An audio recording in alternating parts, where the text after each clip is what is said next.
আসসালামু আলাইকুম। ডক্টর মোহাম্মদ ইউনূস সাহেব সরাসরি এনসিবি দালালি করতেছে। এনসিবি যা বলে ডক্টর মোহাম্মদ ইউনূস তাই করে। নিরপেক্ষতার কোনো বালাই নাই তার কাছে। প্রায় 1,60,000-এর মতো মানুষ ওনার রাষ্ট্র পরিচালনার 8 মাসে বেকার হয়েছে। 90,000 কোটি টাকার মতো শুনতে পারতেছি পাচার হয়েছে। আগামী সামনের দিনগুলা কি পরিস্থিতি হবে বুঝতে পারতেছি না। জাতীয়তাবাদী ঐক্য শক্তি বিএনপির ভাই ব্রাদার একজন আরেকজনের গ্রেপ্তারেতে আনন্দ উল্লাস করছে। সামনে রাজনৈতিক পরিস্থিতি খুব ভয়ঙ্কর দিকে চলে যাচ্ছে। পুলিশ বাদী হয়ে বিএনপির ভাইদের নামে মামলা করছে।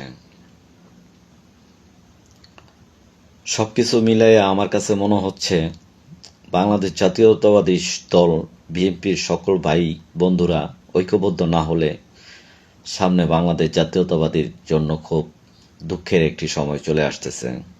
বিএনপির ভাইদের কাছে আমার অনুরোধ, আপনারা ঐক্যবদ্ধ হওয়ার চেষ্টা করুন।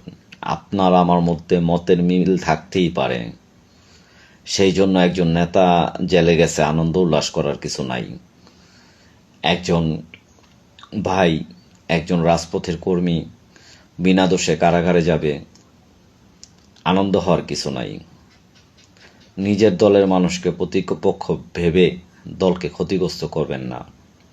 সবাই ভালো থাকবেন। বাংলাদেশ জিন্দাবাদ, বাংলাদেশ জাতীয়তাবাদী দল জিন্দাবাদ।